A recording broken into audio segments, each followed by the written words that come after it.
Hey there, fellow tech enthusiasts. In today's video, we'll be diving into the world of Windows 11 and showing you how to turn off fast startup.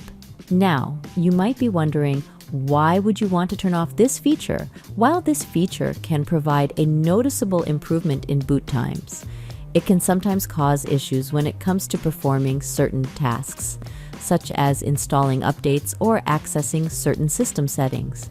By turning off fast startup, you can ensure a clean and complete boot process, allowing your computer to function optimally.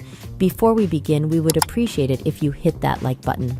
To disable fast startup on Windows 11, follow these steps. Press the Windows key to launch the Start menu. Type CPL and select Control Panel from the top result. Select the Hardware and Sound option. Click Power Options. Select the Choose what the power button does link in the left panel. Click the Change settings that are currently unavailable link at the top.